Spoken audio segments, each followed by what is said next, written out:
안녕하세요. 사연에 빠지다의 DJ 민영입니다. 오늘도 두 가지 이야기 준비되어 있으니 끝까지 함께 해주시고요. 구독과 좋아요 버튼도 눌러주세요. 그럼 오늘의 이야기 함께 시작해 볼게요. 안녕하세요. 저는 70대 초반 할머니입니다. 인생 새옹지마 아니겠는가 하고 어떤 고난에도 담담하게 살아왔습니다. 쨍하고 저한테도 해가 뜰 날이 있겠지 싶었단 말입니다. 하지만 햇살은 고사하고 그냥 헛살았다는 생각이 드는데요. 어미니까 오직 자식을 위해 헌신하면 되는 줄 알고 한치 옆도 안 보고 살았죠. 그렇다고 자식 덕 보기 위해 살아온 것은 아닙니다. 그래도 제 어미 속을 털끝만큼이라도 알아주면 안 됩니까? 심리학과 교수라는 놈이 어미 마음도 이해 못했습니다. 한심하기 짝이 없더군요. 제 속으로 낳은 놈인데 내 마음을 그렇게 모르는 것이 허무했습니다. 제 마음 전체를 다 알아달라는 것도 아닌데 말이에요. 여러분 중에서도 저와 같은 경험이 있다면 지금이라도 늦지 않았습니다. 인생은 오직 나를 위해 살아갈 때 가치가 있네요. 자식놈 내 품을 떠나면 그만이니까요. 무슨 이야기를 이렇게 장황하게 풀어내나 싶을 겁니다. 평생을 노예처럼 시댁에 빌붙어 살았는데 자식이 그걸 이해 못해주니 답답해서 여기다 이렇게 이야기를 풀어봅니다. 저는 고등학교를 졸업하자마자 아버지가 운영하시는 매점에서 장사를 함께 했어요. 아버지 친구분이 신정동에서 서울 시내까지 가는 버스 운수회사를 운영하시던 터라 쉽게 매정을 얻게 되었습니다. 아버지도 제가 중학교 다닐 때까지 버스 운전을 하셨지만 사고가 나는 바람에 다리가 불구가 되셨죠. 그래서 더 이상 버스 운전을 하지 못하셨어요. 생계 고민에 빠져 있었는데 회사 사장님의 배려로 버스 직원들을 상대로 운영하는 매점을 하게 되었습니다. 제가 음식을 잘하기 때문이기도 했어요. 고등학교 갓 졸업한 여자애가 무슨 요리를 하나 싶겠지만 간장, 된장 담그는 거 빼고는 거의 다 해봤습니다. 어머니는 제가 어릴 때 돌아가셨죠. 그래서 9살 때부터 부엌에 들어가 밥을 했어요. 아버지는 재운도 마다하고 저와 남매 동생을 키우셨습니다. 혹시 계모 눈치 볼까 재혼은 생각도 안 하셨대요. 다행히 저희 삼남매는 아무 탈 없이 컸습니다. 게다가 남동생과 여동생은 공부도 참 잘했어요. 그게 아버지의 원동력이었죠. 아버지 일 나가시면 어린 동생들을 업어서 돌봤습니다. 학교 끝나면 빨래하고 밥하고 청소하는 일이 전부였습니다. 학교 후에 허겁지겁 집으로 돌아와 가사일을 하는 저를 보고 아버지는 미안하다며 눈시울을 붉히셨죠. 그래도 배워야 산다고 하셨기에 저도 고등학교까지 다녔고 동생들도 명문대에 외국 유학까지 갔습니다. 저도 졸라서 대학까지 가고 싶다고 유학도 가고 대학 교수도 되고 싶다고 울고불고 하고 싶은 마음이 가득했습니다. 그래봤자 소용이 없으니 저는 조르지 못했어요. 버스 매점에서 일을 하니 중학교 초등학교만 나온 사람도 많았습니다. 저는 나름 고등학교를 나왔으니 그것마저 다행이라고 생각했습니다. 매점은 새벽부터 자정 전까지 열었는데 대부분 안내원이랑 버스 기사, 엔지니어 등이 이용했습니다. 저는 새벽 3시부터 국수 국물을 끓이기 시작했어요. 멸치랑 무랑 팥뿌리 등을 넣어 우려냈습니다. 저희가 국수를 말거나 주먹밥을 만들지 않으면 버스 회사 사람들은 밥을 먹지 못하기에 휴일이 없이 식사를 준비했습니다. 국밥이나 비빔밥도 팔기도 하니 버스 직원이 아닌 사람들도 가끔 사 먹으러 올 정도였어요. 다행히 회사도 운영이 잘 되어 버스는 자꾸 늘어났고 아버지와 저는 동생들 대학과 유학을 보낼 돈을 겨우 마련했습니다. 작은 방 한 칸으로 갖게 되니 아버지는 그제야 주변을 둘러보셨습니다. 너도 결혼해야지. 아비 옆에 있다가 처녀 귀신으로 늙어 죽을라. 아버지는 다 큰 처녀가 남정네들이 많은 버스 매점에서 일한다고 걱정이 많았습니다. 매점 사장이 아버지인 줄도 모르고 신입 버스 기사들이 저에게 추파를 던지다가 혼나는 경우가 많았습니다. 아버지의 걱정을 알았는지 버스 사장님이 주선해주신 선자리가 있었습니다. 과분한 자리가 들어왔어. 돈 걱정은 하나도 안 한다고 하더라고. 시부모님들도 좋고 남편값도 공부 많이 했대. 근처에서 타이어 공장을 운영한다는 집안으로 참한 여자를 찾는다고 했습니다. 그때는 그게 저에 대한 칭찬인 줄 알았습니다. 참한 여자라는 소리가 듣기 좋았습니다. 제가 그런 여자가 된다는 것도요. 하지만 지금은 그 소리가 말 잘 듣고 고분고분한 여자를 찾는다는 건지 이제 알았습니다. 어머니가 돈도 못 쓰고 산후병으로 돌아가신 터라 아버진 저라도 돈 걱정 없는 집으로 보내고 싶어 하셨어요. 남자도 대학까지 나오고 시어른들도 엘리트라며 아버진 좋아하셨죠. 사진을 보냈더니 선뜻 그쪽에서도 저를 마음에 든다고 했습니다. 저도 남자 사진을 보니 허우대가 멀쩡한 것이 싫지 않았습니다. 저보다 7살이 많았는데 왜 결혼하지 않았는지 궁금하긴 했습니다. 사장님께 물어보니 공부하느라 바빴다고 하는데 그걸 믿었지 뭡니까. 제 주제도 모르는 시집이었죠. 버스회사 사장은 아버지를 버스회사 동업자 정도로 소개해서 혼수도 이것저것 준비했지만 시댁 수준에 맞지는 않았어요. 하여간 최선을 다해 장만해서 시집을 가긴 했습니다. 아버지가 제가 어릴 때 해온 무역사업이 잘 되었다면 달라졌을까요? 어느 늦은 밤 얼큰하게 취한 아버지는 저한테 그동안 착하게 살아서 좋은 집에 시집가게 되었다고 다행이라고 우셨습니다. 몇 번의 만남 끝으로 저는 결혼을 했습니다. 돈이 많은 집안이라고 해서 결혼한 것만은 아니었습니다. 대학을 나온 고상한 엘리트 집안이 어떤 곳인지 궁금하기도 했고요. 쓸데없는 호기심이었지만 허우대 근사한 남자가 에스코트에서 커피도 사 먹고 함박 스테이크도 썰어보니 저도 허영심이 들었던 모양입니다. 엄마 없이 동생들 돌보고 아버지 봉양 잘하면 끝에 가서 좋은 남자를 만나는구나 싶었습니다. 하지만 저의 결혼을 저주하듯 안 좋은 일이 신혼여행 중에 터지고 말았습니다. 경주 호텔로 가던 길이었어요. 한밤중이었는데 그날따라 비가 억수로 왔습니다. 결혼식이 끝나자 남편은 늦게까지 피로연을 여느라 술이 떡이 되었습니다. 운전기사가 차로 경주까지 데려다 준다고 하지만 저는 비 오는 밤이 무서웠습니다. 오늘 말고 본가 가서 쉬고 내일 가자고 해도 남편은 무조건 오늘 신혼여행을 가야 한다고 소리까지 지르더라고요. 비가 오니 길을 헤맨 기사 때문에 산길로 들어가게 되었어요. 그때 숲 덤불 안에서 노루 같은 것이 튀어나와 차와 부딪혔습니다. 노루인지 고라니인지 아니면 사슴인지 알지는 못했습니다. 다행히 사람을 다치진 않았지만 그 짐승은 피를 토하면서 옅은 숨을 헐떡거리고 있었습니다. 피투성이 된 여린 짐승을 보니 뭔가 섬뜩하더군요. 그제야 이상한 생각 하나가 머릿속에서 맴돌았어요. 돈 있는 집 아들이 왜 나랑 결혼하는 걸까? 이런 생각을 맞선 때 해야 하는데 신혼여행 중에 하게 된다뇨. 요새 말로 공주병이라고 그러나요? 아니면 너무 순진해서 사람을 잘 믿은 탓인 걸까요? 하긴 남자 손목 하나 잡아본 적 없는 쑥맥이 뭘 알겠습니까? 그저 며느리는 낮춰서 보고 사위는 높여보라는 말이 있으니 시댁에서도 별 볼 일 없는 저를 택한 것이 아닐까 하고 생각했습니다. 기사는 얼굴이 하얗게질려 말도 못하고 덜덜 떨고 서 있었습니다. 주인집 도련님 신혼여행에 사고라니 어떡하지 이런 얼굴이었어요.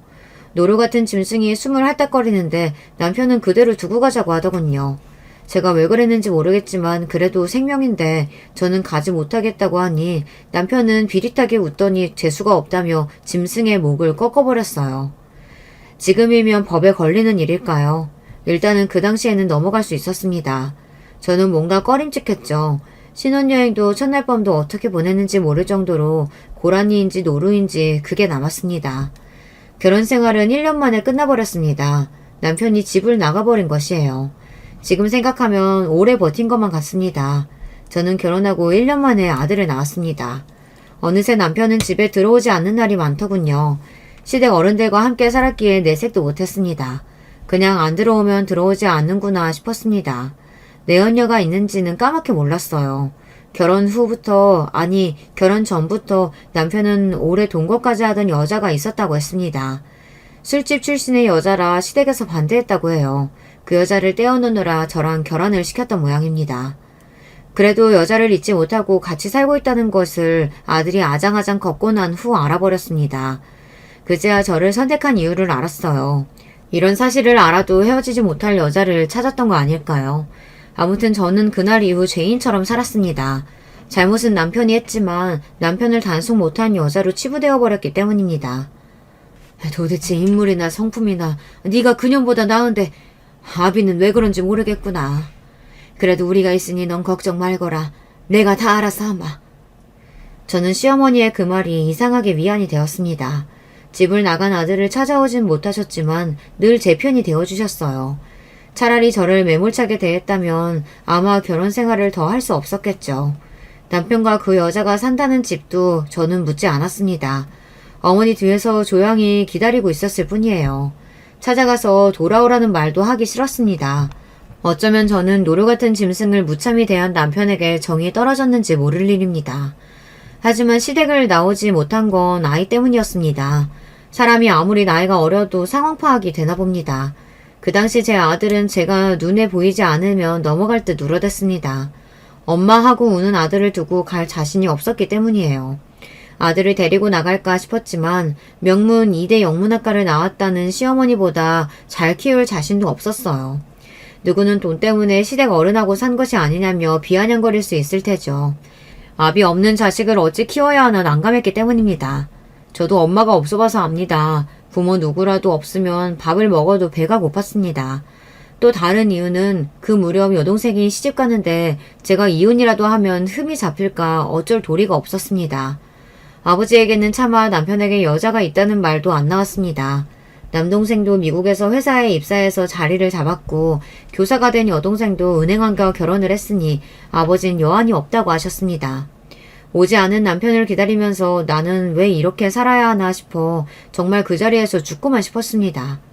대를 이어주러 온 것도 아닌데 말이죠. 속된 말로 씨바지가 된 기분이었어요. 먹고 사는 것도 걱정 없고 집안일을 도와주는 가정부가 있는 집에서 편하게 지냈지만 늘 죄인 같고 찬밥 심새 같았습니다. 나중에는 남편이 이혼을 요구했지만 시어머니가 절대 그럴 수는 없다고 난리를 치더군요. 그 술집 출신이라는 여자도 집으로 찾아와 울면서 제발 받아달라고 하는데 당장이라도 저는 집을 나가고 싶었습니다. 시어머니는 돈이라도 줄 테니 제발 떨어지라고 여자 보고 소리를 질렀습니다. 하지만 그 여자는 자신이 처음부터 남편과 살았으니 조강지처 아니냐고 달려들었습니다. 애도 몇 번이나 지었다며 저를 바라보는데 저는 부들부들 떨기만 했지 말이 나오지 않았습니다. 집에서 일하는 사람들도 저를 보고 수근거리더군요. 결국 여자는 시어머니 손에 이끌려 쫓겨갔습니다. 아들이 유치원에서 올 시간이라면서 어머니는 저 요물을 당장 치우라고 하셨어요. 안 가겠다던 여자는 어머니가 돈을 던져주니 받아가더군요. 돈이 필요해서 온 모양이라며 어머니는 혀를 끌끌 차셨습니다. 매점을 하면서 별별 일을 겪어봤지만 이런 경우는 처음이라 그날은 종일 울기만 했습니다. 어머니는 다 참고 살면 좋은 일이 온다며 저를 다독이셨어요. 그때까지는 어머니는 저에게 다정한 분이셨습니다. 그러다 덜컥 남편은 큰 병에 걸렸습니다. 간암이었어요. 자신이 늘 조강지처라며 큰소리치던 그 여자는 어느새 사라지고 없었습니다. 제가 1년간 수발을 들었지만 남편은 세상을 떠났습니다.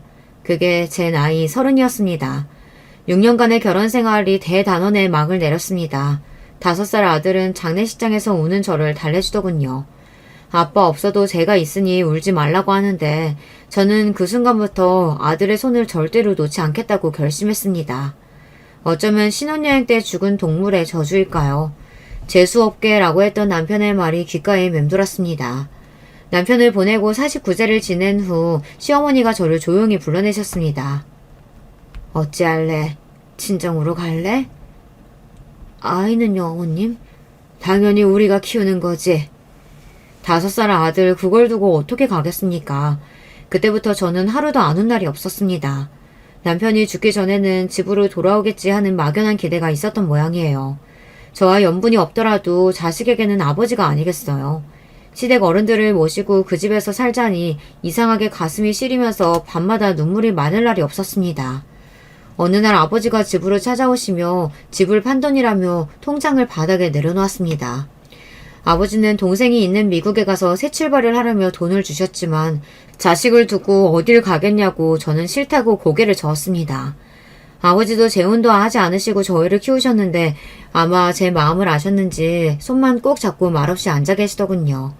시어머니는 아들은 놓고 가면 언제든지 나갈 수 있다고 하셨어요.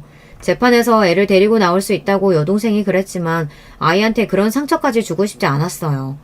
지금 제 방에서 장난감을 갖고 잘 노는 아이를 데리고 어딜 갈까 싶었습니다. 아버지 사랑을 받지 못해도 조부모님 사랑은 극진하니 그것마저 뺏고 싶지 않았습니다. 그때부터 저는 눈물을 삼키고 울지 않았습니다. 막상 아들이 죽고 난 뒤 어머니는 저를 단속하셨습니다. 외출도 마음대로 하지 못하게 하셨고 집안일을 시키셨어요. 자기 아들은 여자까지 밖에서 두고 그랬는데 저는 외부로 나가지 못했습니다. 혹시 제가 바람이라도 들면 제 아들이 빗나간다는 겁니다. 자네는 말이다. 자식이라도 엄마가 다른 남자 만나는 꼴 못 본다. 무슨 논리인지 모르겠지만 삼시세끼 해서 올려야 하는데 남자를 만나는 건 생각도 안 했습니다.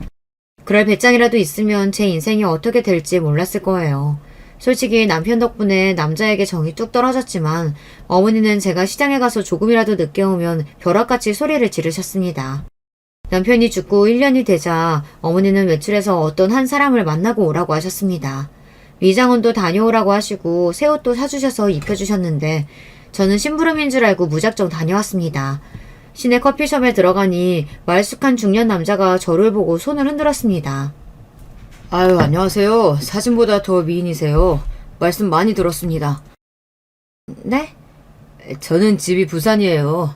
아이는 없습니다만 연로한 어머님만 계시고 그래서 부산으로 내려가야 하는데 괜찮으시죠? 네? 저도 재혼 고민 많이 했는데 어르신이 참 얌전한 분이라고 하셨어요. 아이는 없다 보니 어머니가 자꾸만 손주가 보고 싶다고. 저는 부산에서 가방 공장을 운영하고 있습니다. 참, 명함이 어딨더라? 알고 보니 저를 시집 보내려는 시어머니의 작전이었습니다. 어떠냐? 그 남자 공장도 있고 사업체도 튼튼해. 예전에 여자가 노름해서 얌전하고 참한 여자를 찾는데 아이도 낳을 수 있고 이제 다 있고 새 출발해. 김 사장은 우리 아들하고 다르다. 여자 관계 깨끗하고 착실해. 미안한 마음도 있고 혹시 네가 갑자기 남자랑 눈이 맞아서 도망이라도 가면 그게 더 위험하다. 우리 손주한테는 엄마가 멀리 공부하러 갔다고 할게. 응? 솔직히 나는 네가 아무 놈이랑 눈 맞아서 우리 손주한테 해코질까 그게 더 무서워. 내가 혼수 다 해서 잘 보내줄게. 대신 우리 집 다시 오지 마라. 내 손자 앞에 다시 나타나지 마. 그게 조건이다. 저는 답을 하지 못했습니다. 어이가 없었습니다. 제 아이를 데리고 가지도 못하게 하면서 재혼이라뇨. 그리고 해코지요. 제 아들을 제 목숨만큼 사랑하는데 무슨 소린지. 저는 그때까지 시댁에서 큰 소리를 쳐본 적이 없었습니다. 아니요, 어머님. 싫습니다. 죽어도 싫습니다. 저는 제 아들하고 평생 살 거예요. 이 집에서 나가라고 하시면 아이 데리고 나가겠습니다. 저는 당장 방으로 달려가 아들을 꼭 껴안았습니다. 죽어도 아들을 포기하지 않겠다는 두 번째 결심이었어요. 7살이 되도록 제 품에서 키운 아이를 버리고 재혼할 만큼 남자에 미치지도 않았다고요. 그달 시어머니와 저는 아이를 안고 밤새 울었습니다. 그 이후에도 팔자 고치라는 말을 여러 번 들었지만 고개도 돌리지 않았습니다. 하지만 저라고 왜 안 외로웠겠습니까? 시어머니는 남편이 죽고 나자 본색을 드러냈습니다. 제가 죽어도 팔자 고치지 않겠다고 몇 번이나 다짐하니 다정히 대해주시기는커녕 엄하게 변하셨습니다. 예민하고 까다로운 성격 때문인지 깐깐하게 구시는데 제가 어머니의 비서가 되고 말았습니다. 미장원 갈 때도 목욕탕 갈 때도 어머니 동창 모임을 갈 때도 제가 꼭 모시고 갔습니다. 시집살이가 달리 시집살이겠습니까? 24시간 동안 어머니와 함께라니 숨이 막혔지만 어머니는 교육열이 남달랐습니다. 강남으로 집을 옮겨서는 학교로 학원으로 쫓아다니며 아들을 가르치셨습니다. 쉽게 말해서 저는 아들 밥상을 차리면 어머니는 시험지를 함께 채점하셨어요. 영어도 하시고 수학도 곧잘 푸셔서 아들이 중학교 졸업할 때까지 직접 가르치실 정도였습니다. 그러니 저는 어머니 수발을 들 수밖에 없었습니다. 아들이 전교 1등을 하기도 했으니 어머니의 교육법에 반기를 들 수도 없었습니다. 문제가 생기면 아들은 늘 어머니를 찾았습니다. 제 아들은 아버지가 없는 대신 어머니가 둘인 셈이었습니다. 소화가 잘 되는 음식으로 준비해. 자기 편해야 집중력이 좋아진다. 이를 도와주는 아주머니가 있어도 식사 준비는 저보고 하라고 하셨어요. 자식은 어미 밥을 먹고 학교에 가야 공부를 잘한다며 그 말도 일리는 있었습니다. 제가 새벽에 일어나면 어머니도 아들을 깨워 거실에서 책을 읽으셨습니다. 압력밥솥에서 김이 나오고 된장찌개에 생선, 나물 이렇게 영양소에 맞춰 식사가 나가면 아들은 그걸 먹고 학교에 갔습니다. 그 시간부터 저는 어머니와 온종일 집에 있었어요. 아들이 오기만 기다리면서 보냈죠. 점심도 차려야 하고 저녁도 새 반찬을 내어야 했습니다. 저한테 외부로 나갈 시간은 일요일에 성당에 한 번 나가는 일밖에 없었습니다. 어머니는 재혼 안 한다는 저의 선언 이후 철저하게 다른 남자와 한자리에도 있지 못하게 했습니다. 운전 연수도 여자 기사를 통해 받게 하고 그 이후 어머니를 태우고 저는 기사 노릇까지 했습니다. 새벽 4시면 가족이 모두 다 일어나 제가 해준 밥을 먹고 거실에 모여 책을 읽거나 공부를 했습니다. 말이 쉽지 독서실 같은 분위기였어요. 그렇다고 어머니가 매를 드신 것은 아니었습니다. 어르고 달래고 제 아들의 공부 사기를 높여주시더라고요. 고등학교 때부터는 고액 과외도 시켜주고 방학 때는 어학 연수까지 보내주셨습니다. 재력이 있으니 아들에게 아낌없이 해주셨습니다.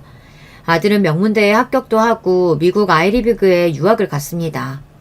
제 동생들은 돈 걱정에 공부하고 싶은 대로 못했었는데 우리 아들은 마음껏 공부하니 저는 여한이 없었습니다. 마치 제가 공부를 한 것처럼 말이죠. 다들 저보고 아들 잘 키웠다고 부러워했습니다. 여기까지는 백조가 헤엄치는 모습을 호수 위에서 본 것과 같았습니다. 남들이 보기에는 아들이 공부도 잘하고 엇나가지도 않으니 부럽게 보일 수도 있어요. 백조가 호수를 헤엄칠 때 물 밖에서 우아해도 물 안에서 끊임없이 발로 헤엄치는 것처럼 우리 집이 그랬습니다. 시아버지도 여자가 있었습니다. 제 아들 훈육에 혹시 해가 될까 시아버지는 집에 못 들어오게 하셨다고 하더라고요. 사실 그 사실도 아이가 초등학교에 들어간 후 알게 되었습니다. 한국 여자도 아니고 외국 여자와 살림을 차리신 아버님, 저는 진짜 유전이면 어쩌나 전전긍긍했습니다. 그러다 건강에 이상이 생기니 집으로 돌아오셨습니다. 애가 고등학생인데 공부에 방해된다며 요양원으로 가신 아버님은 그래도 외국 여자가 끝까지 돌봐드리긴 했습니다. 그래서 가끔 시어머니가 히스테리를 부릴 때가 있었습니다. 밥에 냄새가 난다, 다시 해라, 속옷이 안 깨끗하다, 삶아서 빨아라, 새벽이든 오밤중이든 시키면 저는 다 했습니다. 남자들의 바람기가 있는 집안이니 더 아들 단속 단단히 해야 돼. 나도 하다가 실패했지만. 게다가 아들 단속까지 하라는데 단속은 어떻게 해야 하는지 모르겠지만 저는 무조건 아들을 사랑만 했습니다. 불면 꺼질라 진짜 지극정성으로 키웠습니다. 새벽밥을 아들 대학 들어갈 때까지 한 것도 모자라 미국으로 건너가서도 집도 치워주고 밥도 했습니다. 그게 엄마의 노릇이라고 믿었으니까요. 예전에 고3 때에는 날밤도 같이 새면서 아들 곁을 시어머니와 제가 지켰습니다. 졸리기도 하고 굳이 애 공부하는데 방해도 되니 어머니께 먼저 주무시라고 해도 막무가내였습니다. 어머니 그래도 공부는 스스로 해야 하니까 주무세요. 공부 알아서 하겠죠. 너는 명문대 안 나와서 모르겠지만 공부는 혼자 하는 게 아니다. 집안 전체가 하는 거지. 저한테 면박을 주실 때마다 대학 안 나온 것을 짚어서 이야기하셨습니다. 속상하고 화도 났죠. 사실이니 할 말이 없었습니다. 저는 아들 학교도 가본 적이 없었습니다. 다 어머니가 가셨죠. 저도 나름 책도 읽고 신문도 읽는데 아주 무식한 여자 취급하셨어요. 아들하고 영어로 대학까지 하시는 시어머니를 당할 재주는 없었습니다. 그래도 너 엄마 잘 모셔야 한다. 너 하나 바라보고 이렇게 사셔. 알았지? 이렇게 저를 챙겨주시긴 했지만 어린 아들이라도 집안의 서열을 짐작은 하고 있겠죠. 그래도 시어머니의 학벌 공격에도 참고 버틴 것은 저만 바라보는 아들 때문이었습니다. 초등학교 때는 제가 밖에서 늦게만 들어와도 아들은 저를 버리고 어디 가는 줄 알고 난리가 났습니다. 아버지도 없는 자식이 어미 어디 갈까 눈치를 보는데 정말 속상했죠. 그래서 시어머니와 저는 아들을 위해 죽을 만큼 최선을 다해 키웠습니다. 다행히 공부도 잘했고요. 하지만 시아버지가 요양원에서 오시는 날에는 어머니의 신경이 날카로워졌습니다. 그러다 아들이 중학교 졸업할 쯤 아버님이 돌아가셨습니다. 어머님은 울지도 않더군요. 함께 살던 여자가 찾아오니 어머님은 금고에서 돈을 꺼내 던지시곤 다신 오지 말라고 소리를 쳤어요. 더러운 년이랑 붙더니 더럽게 잘 도갔다. 교양미가 철철 넘치던 어머니 입에서 나온 욕이었습니다. 소금 뿌려. 시원하다는 표정으로 어머니는 그 이후 잠도 잘 주무셨습니다. 기이한 동거는 계속되었죠. 장안 어머니상, 장안 효부상, 저는 구청에서 주는 상도 받았습니다. 남들은 대단하다고 하지만 저는 그저 아들만 보고 눈물을 삼켰습니다. 여기서 두서없이 이야기해서 그렇지 하나하나 사연은 대하드라마 감입니다. 시어머님의 비위, 심기를 건들면 저는 그날 잠도 잘 못 잤습니다. 꼭 밖에 나가 돈을 벌어야만 고생은 아니죠. 제가 없었으면 혹시 압니까? 시어머니의 히스테리가 제 아들한테 갈지. 저는 방패막이고 아들과 시어머니의 신발처럼 살았습니다. 왜 그렇게 살았냐고 물으면 역시 대답은 불쌍한 내 아들이었습니다. 기가 죽을까 마음의 상처를 입을까 노심초사 전전긍긍 제 인생을 그랬습니다. 혹자는 그럴 수 있겠죠. 돈 때문이겠지. 돈 아니면 그 집 며느리가 청산 과부로 그렇게 살았겠어. 그 말도 틀리지 않습니다. 여자가 어린 아들 데리고 돈을 벌어봤자 아들 과외라도 시킬 수 있겠습니까? 그래서 시어머니의 손과 발이 되었던 것입니다. 얘야 단팥죽이 먹고 싶다. 도토리묵 할 줄 아니 구절파는 사시사철 김치도 담가야 했습니다. 말이 쉽지 그게 참 어렵습니다. 한 번은 노예 12년이란 영화를 어머님이랑 본 적이 있는데 저도 그 흑인들과 별반 다르게 없다고 여겼습니다.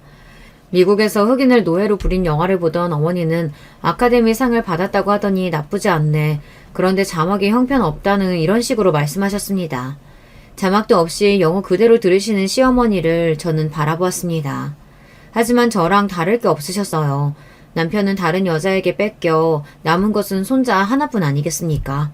잘난 집안의 시어머니는 아버님은 바람을 피워대고 아들과 술집 여자는 결혼한다고 했을 때 목을 매신다고 대들보에 올라가셨다고 합니다. 다행히 제 아들은 여자 문제는 하나도 없었습니다. 게다가 착실하게 공부해서 한국에서 드디어 그 어렵다는 전임 교수가 되고 모교에 첫 수업을 했을 때 시어머니는 오래 묵혀두었던 와인을 꺼내셨습니다. 몇 년 안 지나 며느리감을 데려왔습니다. 고등학교 영어 교사라면서 인사를 왔어요. 시어머니와 대학 선후배 사이라면서 아들이 말문을 열었습니다. 며느리가 달 아이는 명문여대 영문학과였습니다. 시어머니는 이제야 제대로 된 며느리를 얻었다며 좋아하셨죠. 조금은 서운했습니다. 어머니 비유 맞추느라 손가락에는 류마티스 관절염이 왔는데 말이죠. 손이 벌겋게 달아올라도 내색 없이 며느리 된 아이에게 밥상을 차려냈습니다. 결혼 허락을 받고 시어머니는 아들에게 강남의 30평대 아파트를 사주셨습니다. 그만큼 마음에 드셨다는 뜻이었나 봅니다. 그렇게 세월은 흘러 저도 손주가 있는 할머니가 되었습니다. 시어머니도 기세가 많이 꺾이셨고 쇠약해지셨습니다. 몸이 안 좋아 결국 병원 신세를 지시고 말았습니다. 그 똑똑했던 어머니도 치매 초기라는 진단을 받았습니다. 저는 이제 시어머니 치매 간병까지 해야 하나 싶었습니다. 물론 싫다는 건 아니지만 제 몸도 아프니까 걱정이 되었어요. 아들에게 말하니 간병인 쓰면 되지 못할 것이 뭐가 있냐고 반문하더라고요. 할머니 걱정하는 것은 고마운데 제 손가락이며 무릎은 관심이 없나 봅니다. 면역력이 떨어져 발생한다는 이 병을 보고도 아들은 늘 별 말이 없었으니까요. 저는 걱정이 태산같이 많아졌습니다. 갑자기 제 몸이 심각하게 아프면 어머니를 어떻게 모실까 하고 말입니다. 그래도 어머니가 제 마음을 알아주셨습니다. 난 요양원 갈래. 너도 손가락 아프니 나 간병 제대로 못하잖아. 제가 관절염이 심하게 발생해서 밤에 잠도 못 자고 아프다고 주사 맞고 병원 가는 통에 어머니는 스스로 요양원을 알아보시고 들어가셨습니다. 요양원은 호텔처럼 되어 있었고 의사부터 미용실까지 있는 고급 요양원이었습니다. 각자 프라이버시를 존중하듯 방이 있었고 화장실에 샤워실까지 갖춘 곳이었습니다. 하지만 저는 알고 있었습니다. 이렇게 좋은 시설이 있어도 예민하고 깐깐한 어머니는 집으로 돌아오실 걸 말입니다. 어머니 고맙습니다. 저 쉬라고 그러신 거죠? 얼른 나오면 어머님 집으로 오세요. 저는 예민하고 깐깐하지만 어머니가 저를 위해 요양원에 가신 걸 정말 감사했습니다. 사람을 들어온 자리는 몰라도 나간 자리는 안다고 평생 저랑 살다가 갑자기 안 계시니 허전했습니다. 그렇다고 다시 오시라고 할 수도 없고 저는 아픈 손가락과 무릎을 하염없이 바라보았습니다. 사람이 아프니 혼자 있기가 싫었습니다. 상태가 조금이라도 좋아질 때 귀여운 손주의 재롱이 보고 싶었습니다. 그러던 중 아이를 데리고 한번 집에 방문하라고 며느리에게 전화를 걸어보았습니다. 그동안 아들에게는 전화했었지만 며느리에게는 저도 연락을 한 적이 없더군요. 아들을 통해서 다 전달되었고 시어머니 통해서도 의사소통이 되어서 그랬던 모양입니다. 어머니가 전화하시긴 해도 제가 며느리에게 처음으로 해본 경우였습니다. 딸 같은 며느리는 아니더라도 안부 전화는 할 수 있는 거 아닙니까? 시어머니가 계실 때는 전화도 오고 저한테 바꿔주고도 했는데 요양원에 들어가신 후에는 아무 소식이 없어 제가 직접 걸어보았습니다. 그런데 말입니다. 그날 저녁에 아들의 전화 한 통에 저의 억장이 무너졌습니다. 엄마, 며느리에게 전화하셨어요? 왜? 엄마가 뭐 한다고 해요? 애엄마 바쁜데.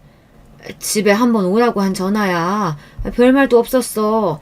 그게 잘못된 거니? 아니 엄마, 그런 전화 저한테 하세요. 할머니도 안 그러시는데 엄마가 왜 그래요? 뭐? 할머니도 저한테 먼저 전화하시고 외엄마 바꾸라고 하세요. 근데 엄마가 단도직입적으로 외엄마한테 이래라 저래라 하면 어쩌시냐고요. 내가 지금껏 너 결혼해서 몇 년이 지나도 전화 한 통 한 적 없다. 그런데 이제 와서 한 번 했다고 이 난리가 맞아? 한 번이 두 번 되고 두 번이 계속 간섭하는 거라니까요. 절대로 전화하지 마세요. 그러면 저 인연 끊어요. 뭐라고? 뭘 끊어? 인연이요. 할머니가 그동안 다 해주실 때는 편했는데 아니 엄마가 왜 나서요? 제발 엄마가 나서지 마세요 좀. 엄마, 요즘 며느리 엄마처럼 안 살아요. 아시죠? 우리 아들이 뭐라고 하는지 한국말인데도 이해가 되지 않았습니다. 광화문 사거리를 막고 물어볼까요? 그 전화 한 통이 그렇게 하지 말아야 할 일일까요? 며느리는 기분 나빴다고 칩시다. 도대체 아들의 말은 뭔가 말입니다. 앞에서도 말했지만 우리 아들은 심리학과 교수입니다. 심리학은 마음의 소리를 듣는 거 아닙니까? 전화를 왜 했는지 물어보지도 않고 무작정 하지 말라니 고작 그런 소리 하려고 십수년간 공부했는지 의문이었습니다. 저는 밥을 꼬박 세우고도 도저히 마음이 진정이 안 되기에 아들 집을 방문했습니다. 30평대에서 시어머니가 보태주셔서 더 큰 평수로 집을 옮겨놓고도 저를 한번 초대한 적이 없었어요. 그래도 괜찮았습니다. 둘 다 바쁘게 사니까요. 그런데 고작 전화 한 통에 남편에게 뭐라고 했길래 그럴지 싶었습니다. 좋은 아파트는 아시죠? 외부에서 대기하고 있다가 입주자가 나오거나 연락이 닿아야 집으로 들어갈 수 있습니다. 불편하긴 했지만 아파트 로비에서 기다리고 있는데 외출복을 차려입은 며느리가 1시간 만에 나왔습니다. 아들은 뭐 하는지 전화도 안 받고 말이죠. 내게 물어볼 말이 있어 왔다. 시간 있니? 어머님? 저 학교 가야 하고 애들은 어린이집 갔고 애 아범도 없어요. 뻔히 경비 직원이 시어머님이 오셨다고 연락했는데 놀라는 꼴이라니. 애가 이렇게 예의가 없었나 싶었습니다. 아파트 로비에서 며느리랑 실랑이를 할 수도 없고 저는 발걸음을 돌렸습니다. 방학이라 한가한 줄 알았는데 다들 바쁜 모양이었어요. 전화해서 싫으냐고 로비에서 고래고래 소리를 질러서라도 물어보고 싶었지만 혼자 터덜터덜 집으로 돌아갔습니다. 제가 그래봤자 동네 참피한 일이죠. 아들이 어느 대학 교수인 거 다 아는데 말입니다. 그날 아들이 기어코 제 집을 찾아왔습니다. 제가 밥은 먹었니 하고 물어봐도 답도 없고 제 할 말만 풀어놓았습니다. 그렇다고 전화도 없이 오시면 어떡해요. 그거 하지 말라고 그렇게 이야기했는데도 말 못 알아들으세요? 엄마 무식하게 그러면 안 돼요. 해준 것도 없으면서. 뭐라고? 저는 귀를 의심했습니다. 아들의 속마음이 나오는 순간이었어요. 저는 늘 무식한 엄마였던 것입니다. 엄마가 며느리한테 해준 게 뭐가 있습니까? 결혼 반지도 할머니가 해주셨지. 집이며 자동차며 제 등록금 다 할머니가 주셨고 애 엄마가 몸 풀렸을 때도 조리원 비용 1,000만 원 할머니가 주셨잖아요. 근데 엄마는 뭘 하셨냐고요. 정말 새끼 키워도 소용이 없네요. 저는 구부러진 제 손가락을 아들 얼굴에 들이밀었습니다. 예, 이걸 봐도 그 말이 나오니?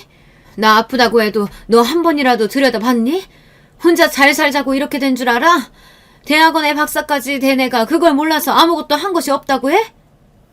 그거야 다른 엄마들도 다 나이가 들면 다 그렇게 노화되고 퇴행하는 거지. 요즘은 며느리한테 1대1로 그러면 싫어해요. 저 좀 살려주세요. 힘들어 죽겠어요. 그러니까 애엄마가 할머니만 좋다고 하죠. 돈이 나오니까 그렇겠지 아니니 저는 그렇게 외치고 싶었습니다. 또 생각해보니 며느리한테 해준 것이 없네요. 시어머니가 알아서 하니 저는 늘 빠져 있었습니다. 그래도 그렇죠. 해준 것이 없다니 남편 없이 아들 길러낸 게 한순간 아무것도 아니었습니다. 시어머니는 올 때마다 돈도 주고 선물도 주고 집도 사주고 차도 사주니 할머니가 좋았겠죠. 저는 찾아오려면 자신에게 먼저 허락받으라고 말하며 집을 나서는 아들을 바라봤습니다. 예전에 우리 집에서 일하던 가사 도우미 아줌마가 한 말이 떠올랐습니다. 남편이 잔소리하는 것은 그냥 싸우면 되는데 자식에게 싫은 소리 들으면 하늘이 무너지는 것 같다고 했던 말이었습니다. 저는 그때 남편도 없으니 싸울 일이 없다고 웃고 말았지만 이렇게 제 자식한테 싫은 소리를 들을 줄은 정말 생각도 못했습니다. 왜 이러고 살았나 싶었습니다. 팔자를 고쳤으면 이런 말을 안 들었을까요? 억울하고 원통해서 저는 밥도 안 먹고 누워만 있었습니다. 그때 요양원에서 어머니가 오늘 내일 하신다는 연락이 왔습니다. 저는 운전도 못하고 택시를 타고 서울 근교에 있는 요양원으로 향했습니다. 어머니에게 가는 길이 멀게만 느껴졌습니다.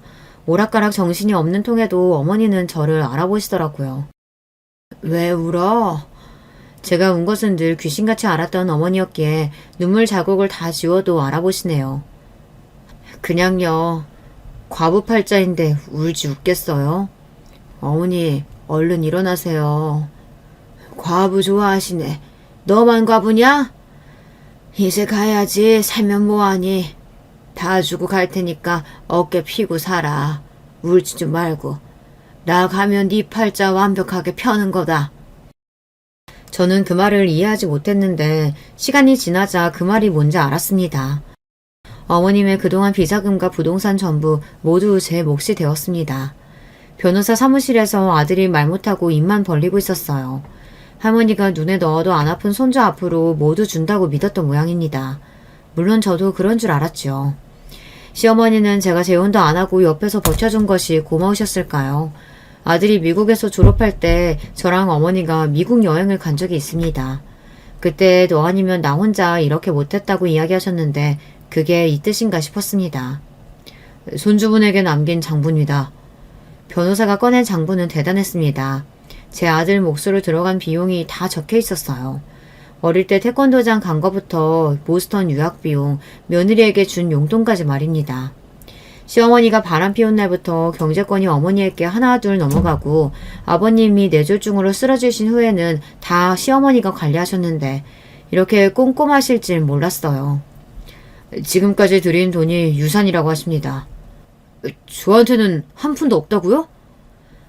아들네의 표정이 뒤통수를 맞은 얼굴이었습니다. 할머니가 저에게 줄 유산이라고 생각했던 모양입니다. 저는 그동안 오래 살았던 청담동 아파트를 처분하고 강북으로 이사를 했습니다. 30억이 되는 아파트랑 예금 30억 정도를 어머니가 주신다니 저는 예상도 못했습니다. 그날부터 며느리가 전화가 오더군요. 저는 받지 않았습니다.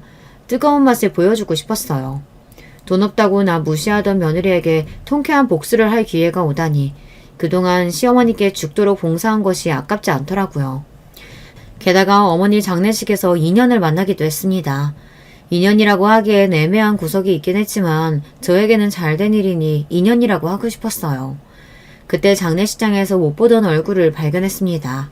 누군가 물어보니 남편과 정을 통했던 술집 여자의 남동생이라고 했습니다. 지금까지 어머니가 해마다 돈을 주셔서 누나 병원비에 보태 썼다며 감사하다고 인사를 했습니다. 아파요, 그 여자? 네, 오랫동안 아팠습니다. 여기 어르신이 돈 주셔서 병원비도 내고 저 학교도 다녔어요. 진짜 감사합니다. 사모님께는 면목이 없습니다. 그래도 많이 아파요. 죗값이가 보니다. 무슨 말을 그렇게 해요. 아픈 게 죄면 저는 무슨 죄인데요. 저는 붕대 감은 손가락을 보여주었습니다. 그 여자 딱 한 번 봤는데 솔직히 얼굴도 기억이 안 났습니다. 그때 돈 달라고 울고불고 매달린 것이 제 동생들 때문일까 싶기도 했습니다.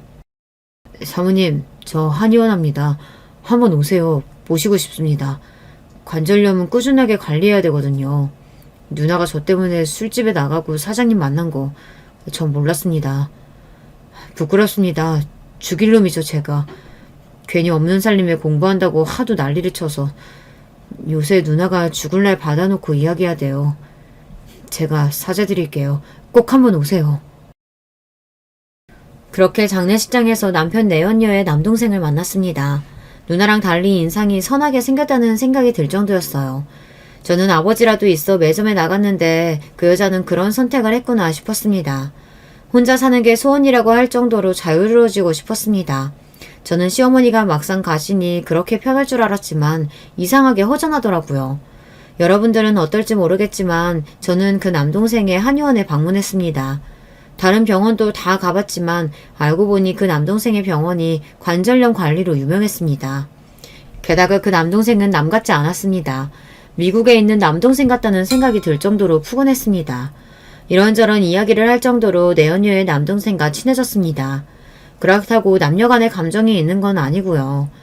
남동생은 독거노인을 위해 센터를 짓고 싶다는데 제 어머니가 남기신 돈이 생각났습니다. 남겨봤자 아들 며느리 수중에 들어갈 것이 뻔하니 저는 결단을 내려야겠다고 생각했습니다. 왜 이러세요, 사모님? 저 그 돈 못 받습니다. 사람이 염치가 있죠. 봉사하는 건데 무슨 염치요. 저는 그때 일이 잘 기억도 안 나요. 그래도 인두겁 쓰고 남의 남자 뺏는 건 안 되는 일이에요. 불쌍한 여자 이용하는 게 더 나빠요. 남의 남자라 예전에 죽은 남편이 제 남자가 맞았나요? 하긴 누군가 제 편이 되어주니 기분이 좋아졌습니다. 시어머니도 여자만 욕했는데 남편이 더 나쁘면 나빴죠. 왜 여자만 욕하는지 모르겠어요. 둘 다 나쁜 것이 맞습니다. 저는 이렇게 말을 받아쳤습니다. 내연녀의 남동생은 고맙게도 진료 끝나고 병원에서 천천히 물리치료 받으라고 합니다. 그러곤 차로 저를 집까지 데려다 줍니다. 감사하게도 말이에요. 진료비도 안 받겠다는 걸 제가 거부했더니 이렇게 모시고 가네요. 덕분에 병원도 수월하게 다니게 되었는데 하필 차에서 내릴 때 아들이 보았지 뭡니까. 할머니의 비자금이 엄마 손으로 들어갔으니 자주 찾아오더라고요. 제가 허튼 곳에 쓸까봐 노심초사한 모양입니다. 엄마, 요새 남자 만나? 그 장례식장 남자지? 그 남자 맞지? 하긴 장례식장에서 저는 그 한의사 내연녀의 남동생과 많은 이야기를 나누긴 했습니다. 저보다 5살이 어리긴 한데 아직 결혼 전이라는 말도 들었습니다. 중요한 건 그 한의사가 텔레비전에 나왔다는 겁니다. 독거노인을 위한 한의원 센터를 짓는다면서 말입니다. 그래서 안다고 하면서 아들이 저랑 무슨 사이인지 물어보고 난리가 났습니다. 그런데 그 꼴이 너무 보기 싫었습니다. 그 한의사 뭐야? 엄마랑 뭐 했어? 치료받았지 뭐하니?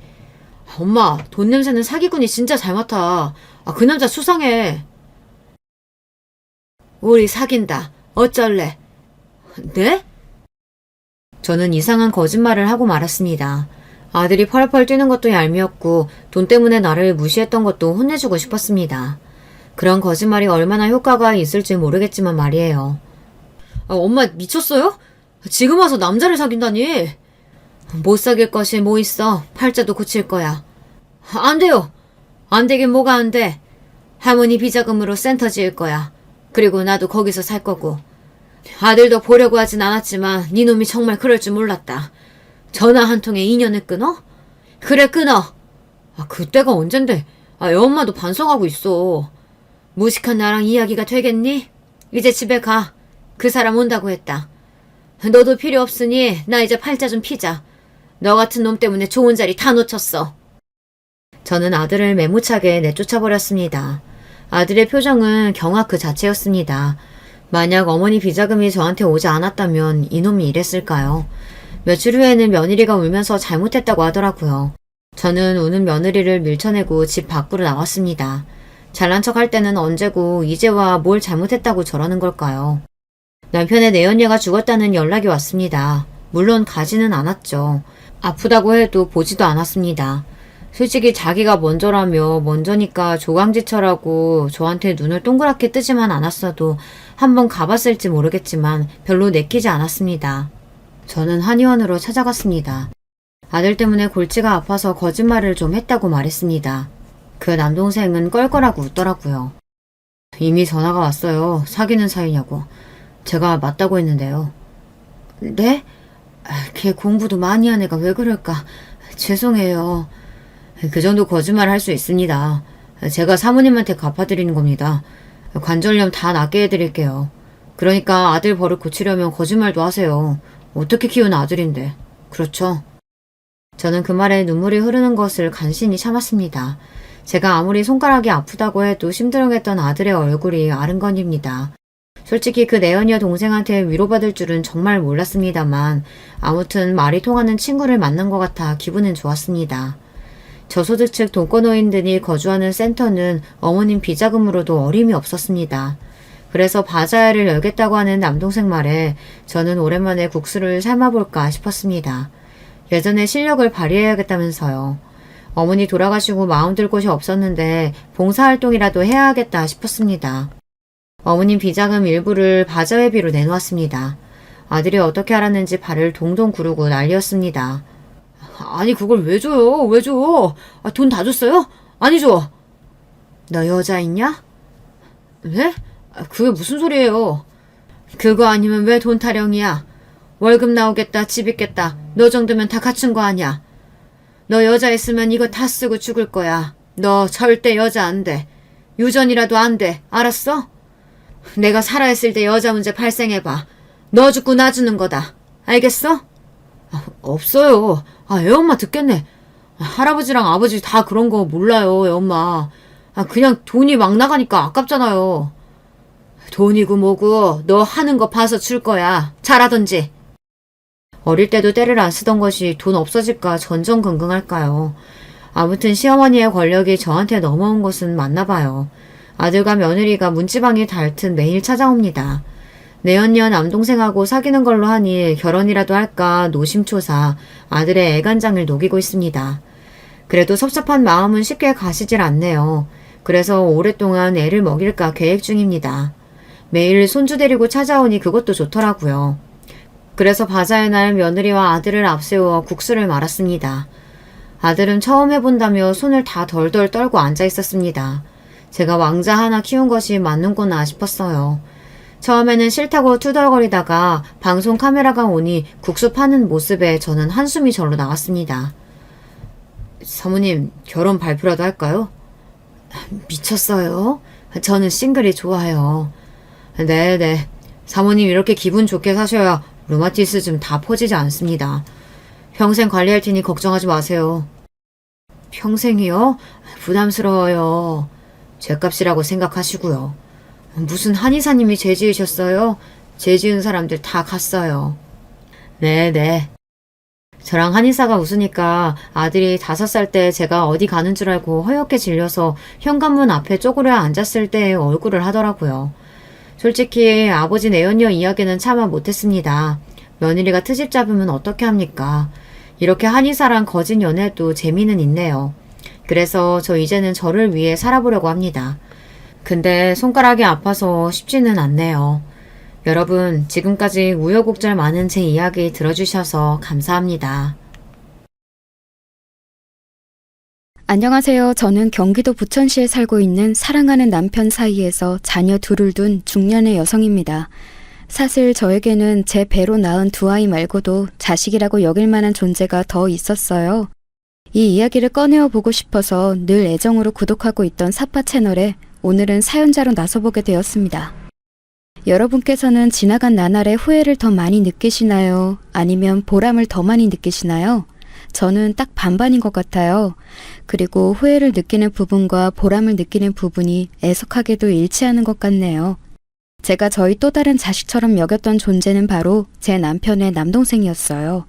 들어주시는 분들을 위해 편의상 제가 지칭을 도련님으로 일정하게 해서 이야기를 써볼게요. 남편하고 결혼 당시 제 나이 25이었고 남편이 1살 위로 26이었습니다. 그리고 도련님은 14살이었어요. 그러니까 형제가 꼭 맞게 띠동갑이었던 것이지요. 3남매이기 때문에 형제 위로는 맞이인 장녀 제 시누이가 있었고요. 시누이는 당시 29살이었고 결혼해서 이미 가정을 꾸린 후였습니다. 그러니까 도련님만 나중에 태어난 늦둥이였던 것이죠. 뒤늦게 막내가 생길 거라고는 시부모님께서는 상상도 못하였다고 하시더라고요. 특히 시어머니께서는 당시에 생각이 많으셨던 모양이었죠. 그때 우리 막둥이가 생긴 것을 알고는 네 시아비랑 나랑 둘 다 아주 나자빠졌지. 내가 그 나이에 설마 임신을 할 거라고는 상상도 못했지. 정말 꿈에도 몰랐어. 그러셨을 것 같아요, 어머님. 요즘도 40대 출산이라고 하면 주변에서 힘들겠다, 어렵겠다 이렇게 보는데 당시에 얼마나 놀라셨겠어요. 그래도 귀엽고 의젓하기까지 한 막내 아들을 보셔서 행복하셨죠? 아유, 말도 마라. 당시에는 진짜 목숨 걸고 낳는다고 다들 난리도 아니었어. 나는 남사스럽기도 해서 어디 떠벌린 적도 없었는데 어떻게 다들 알고서는 참견 하나씩을 끼었던지. 그런데 결국에 건강한 아이 낳고 나도 건강에 아무 문제 없었고 이러니까 다들 장군 나왔다, 하늘이 준 선물이다 이러면서 야단법석을 떨더라고. 우리 막둥이 갓난아기 쪽에도 울고 보채는 법 없었고 자기 누나하고 형을 마치 부모처럼 따르면서 어찌나 말을 잘 들었는지 몰라. 그러니 하늘에서 작정하고 점지해준 아이가 아니었을 리 없어. 아직 어린 우리 막둥이에게 나나 네 시합이나 많이 해줄 게 없는 것 같아서 마음이 쓰린데. 네가 앞으로 우리 막둥이의 형수일 뿐만 아니라 때로는 정말 친누이처럼 그렇게 잘 봐줄 수 있겠니? 내가 네 참한 성정 하나만 보고 염치 없는 부탁을 하고 싶구나. 그럼요, 어머님. 저는 오빠하고 처음 만나서 연애 시작했을 때부터 도련님이 너무 눈에 밟혀서 꼭 잘해줘야겠다, 잘 챙겨줘야겠다 이렇게 마음을 먹었던 사람이에요. 그러니 염려 붙들어 매세요. 제가 시어머니께 드렸던 말씀은 결국 빈말이 아니었습니다. 저는 남편을 제 나이 20살에 처음 만났는데요. 그때 도련님이 고작 9살이었어요. 그 나이 어린 아이들은 남자가 여자보다 발육이 느린 거 아시죠? 도련님이 얼마나 작고 귀여워 보였는지 몰라요. 남편하고는 어쩌다 보니 중간에 겹치는 지인이 한 명 있어서 우연히 알게 되었다가 서로에게 호감을 느껴서 사귀게 된 것이었는데요. 치기 어린 20살짜리가 진지하면 얼마나 진지한 연애 감정을 가졌겠나요? 반쯤은 호기였던 것 같아요. 그런데 제가 남편에게 그런 어린 남동생이 있다는 걸 알게 된 이후로 굉장히 호감도가 올라갔었던 거예요.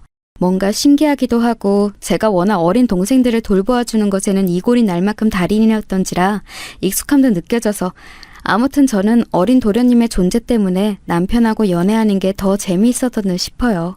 그런 저를 남편도 신기해했었죠. 나는 솔직히 동생하고 나이 차이가 너무 나다 보니까 내가 어렸을 때는 동생을 하나부터 열까지 다 챙겨주면서 돌보았지만 금세 나도 학업에 열중하는 시기를 보내게 되면서 그 이후로는 계속 거리감이 좀 생기게 되었거든. 그런데 네가 내 동생을 너무 귀여워해주니까 내가 다 고마운 마음이 들고 나도 내 동생하고 요즘 다시 가까워지는 기분이야. 남자들끼리라서 조금 서먹함이 있었을 수도 있지. 근데 오빠, 나는 워낙 예전에 나보다 어린 사촌 동생들을 돌보는 생활을 오래 했기 때문에 어린 동생이 익숙하고 좋아. 그래서 남편은 갈수록 저를 엄청 좋아해 주었어요. 저라는 존재 덕분에 자기가 자기 가족하고 더 친밀하고 가까워지는 기분이 든다면서 말이죠. 그러나 안타깝게도 저와 남편은 도중에 이별을 겪고 말았습니다. 2가지 문제가 있었는데요. 첫 번째는 밝고 씩씩한 성격을 포방했던 것과는 달리 저는 내면의 우울함과 자격지심을 크게 달고 있었다는 점이었어요. 결코 평탄하지만은 않은 유년 시절을 보냈던 영향 같아요. 이런 부분이 연애 초반과는 다르게 교제 기간이 길어질수록 드러나게 되었고 남편은 이런 저의 면모를 보면서 생각하는 방식이 꼬여 있다며 감당하기 어려워했어요. 2번째는 그런 문제를 겪고 있는 와중에 남편이 군입대를 하게 되었던 것이었죠. 남편이 입대한 지 1년여가 지났을 때 휴가를 나왔는데 이때 저하고 대판 싸우게 되면서 이별을 맞이했습니다. 욱해서 크게 싸웠고 봉합이 어렵다 여겨서 헤어지게 되었지만 솔직히 아쉬웠어요. 저는 남편하고 사귀는 동안 비단 남편하고만 새로운 인간관계를 맺었던 게 아니라 그 가족들과도 안면을 트면서 종종 같이 식사를 하기도 했었거든요. 가족의 정 끈끈함에 제가 좀 목말라 하는 사람이었기 때문에 이 부분이 아쉬웠습니다. 남편하고 헤어지면서 이제 이런 관계도 끝이 난 거였으니까요. 나중에 듣기로는 남편은 또 남편대로 저랑 헤어지고 나서 이렇게 가정적인 여자는 또 없을 텐데 라는 생각이 들어서 곱씹을수록 아쉬웠다네요. 저희는 각자의 일상을 살아가다가 2년 반이 흐르고 나서야 다시 만나게 되었어요. 그리고 다시 사귀기로 했을 때 다짐했던 것이죠. 헤어졌다가 다시 만나기로 했으면 이제는 헤어지지 말고 끝까지 가자고 말이에요. 그때부터 저는 남편의 가족을 아예 은연중에서 저희 가족으로 여기기 시작했던 것 같아요. 저와 남편이 헤어져서 각자 살아가고 있던 사이에 시누이는 이미 결혼을 해버린 뒤였지만 도련님은 여전히도 한참 어린 동생이었습니다. 그런데 그간 달라진 점이 있었다면 도련님이 사춘기에 슬슬 접어들면서 약간의 방황을 시작하고 있었다는 점이에요. 원래 제가 아는 도련님은 또래에 비해서도 유독 온순하고 어른들을 잘 따르고 어떤 친구하고도 싸우지 않는 성격이었거든요. 시어머니의 말씀에서 비춰보듯 정말 하느님 점지해준 아이처럼 말썽 한번 크게 안 피우는 효자였습니다. 하지만 질 나쁜 친구들을 주변에 두게 되면서 영향을 좀 받은 모양이었어요. 이해는 가더라고요. 왜냐하면 그 나이의 청소년에게는 학교가 세상의 전부이니까요. 원래 험한 말이라고는 전혀 할 줄 몰랐던 도련님이었는데 참 달라져 있었더라고요. 저하고 남편하고 결혼 이야기를 처음 시작했을 때였는데 그걸 아신 시아버지께서 신이 나셨는지 이미 저희 2사람이 결혼하는 것으로 확정을 지으시고는 도련님에게 이런 당부를 하셨었지요. 이제 영선이가 우리 집안에 한 식구로 들어오겠다고 약속을 하였으니 우리 막둥이한테도 형수님이 정식으로 생기게 되었구나. 막둥아, 이제부터는 영선이 누나 하지 말고 제대로 격식 갖춰서 형수님이라고 부르는 거다. 알았지? 나도 앞으로는 영선이 하지 말고 며느라가야 이렇게 부르도록 해야겠다. 뭐라고요? 아빠, 저는 싫어요. 왜 형수님이라 불러야 돼요? 닭살이 돋다 못해서 토할 것 같다고요. 저는 그냥 누나라고 부를 거예요. 이 녀석아, 그게 네가 싫다고 해서 그걸로 그만이 문제인 줄 알아? 엄연히 정해진 게 있는 거야. 정해진 거 안 따르면 무슨 큰 문제라도 생겨요? 누나가 저한테 도련님이라고 부르는 상상만 해도 속이 울렁거리는데요? 아, 둘이 괜히 결혼한다고 말을 해서 저한테 피해를 입히는 것 같으니까 둘이 결혼 안 했으면 좋겠어요. 우리 막둥이가 어쩌다가 이런 걸로 말대꾸나 찍찍 내배는 아들이 되었는지. 아이고, 두야. 내가 골이 다 깨지려고 한다. 골이 깨질 것 같으면 그냥 깨지세요. 아빠랑 엄마는 왜 걸핏하면 아프다고 우는 소리를 하면서 그걸로 제 마음을 약하게 만들려고 하세요? 저는 근데 그런 거에 마음 안 약해져요. 오히려 나이 드실 대로 들어서 저를 낳으신 아빠 엄마의 안일함이 잘못으로 느껴질 뿐이에요. 뭐야? 안일함? 잘못? 막둥이 이 녀석이 날이 갈수록 왜 자꾸 엇나가려고 들어? 세상 천지에 이런 효자도 없을 것 같더니 왜 갑자기 이렇게 돼서 네 부모 가슴에 대못을 박느냐 이 말이야. 시아버지께서 기어이 뒷목까지 잡으시며 기함하실 때 저도 그 광경을 보며 경악하고 있었습니다. 제가 귀여워했던 그 도련님의 모습은 어느새 찾아보기 힘들었고 사춘기 반항심만 잔뜩 키운 상대하기 어려운 중학생의 면모만 남아있었으니까요. 알고 보니까 역시나 도련님이 중학교에 올라가서 새로 사귄 친구들이 아주 이상한 놈들이었더라고요. 친구 따라 강남 가는 격이었죠. 저는 이런 것도 전부 한때임을 잘 알고 있었기에 도련님의 비위를 그냥 맞춰주었어요. 얼굴 보며 용돈이나 잘 챙겨주면서 일절 간섭은 기피하지 않았고 도련님이라고 부르지도 않았죠. 그래서인지 도련님은 은근히 다시 저를 잘 따랐어요. 시부모님께서 물어보시는 것에는 툴툴거리며 대답을 잘 안 해도 제가 던지는 질문에는 곧잘 대답을 한다거나 이런 것을 보면 알 수 있었네요. 남편은 착하디 착했던 자기 어린 동생이 사춘기를 맞이해서 반항심을 발휘하는 것에 무척 속상해했고 그래서 자꾸 도련님만 보면 잔소리를 하면서 정신교육을 시키려고 들었습니다. 이런 판국이었으니 도련님의 마음이 저에게만 열린 건 어찌 보면 당연한 수순이었을지도 모르겠네요. 그런 와중에 저와 남편은 예상보다 훨씬 이르게 결혼을 하게 되었지요. 원래 계획대로였다면 아마 1년이나 길게는 2년 후에 결혼식을 올렸을 거예요. 그러나 이르게 당겨져서 제 나이 25 그리고 남편 나이 26에 각각 기혼자가 되었던 겁니다. 급하게 올린 결혼식이었지만 화기애애했고 시종일관 행복했던 기억이 있네요. 웃음이 끊이지 않았던 행복이 가득했던 결혼식이기에 되려 마음이 아프기도 해서 제가 결혼 앨범이나 그때 찍은 비디오를 잘 보지는 않습니다. 그러나 애써 찾아보지 않아도 그때 가족들이 어떤 옷을 입고 어떤 표정으로 웃고 있었는지 제 눈에는 훤하지요. 도련님은 그날 귀엽고도 깔끔한 마치 교복 같은 정장을 갖춰 입고 있었는데 그건 신우이의 작품이었어요. 신우이의 친한 친구가 당시에 의상 제작 관련 일을 하고 있었거든요. 그래서 도련님의 그 정장을 맞춤으로 제작했었어요. 신우이는 그걸 두고두고 뿌듯해했었죠. 옳게 그때 우리 막둥이 앞만 생각해도 정말 너무 늠름하면서도 깜찍하지 않았어? 머리도 뒤로 싹 넘겨가지고는 아주 연예인이 따로 없었다니까. 맞아요, 형님. 그 어떤 명품에서 나온 정장이라고 해도 그때 그걸 따라잡을 수는 없었어요. 벌써 한참 지난 옛날인데 지금 생각해도 너무 세련된 차림새였어요. 형님의 센스가 기가 막히셨죠. 내 센스는 그냥 한 스푼 가미한 정도였고 우리 막둥이의 옷걸이가 역할을 다 했던 거지. 내 동생이라서 하는 얘기가 아니라 우리 막둥이는 고운 심성뿐만 아니라 생긴 것도 어렸을 때부터 제법 번지르르 해서 봐줄만 했었어. 옳게도 인정하지? 우리 막둥이 어렸을 때도 생긴 게 엄청 똘망하고 귀여웠지. 그래 참 여러모로 괜찮았지. 우리 막둥이 뜯어볼수록 괜찮은 인물이었어. 그래서 신우이와 함께 저는 그때를 회상하기도 했었죠.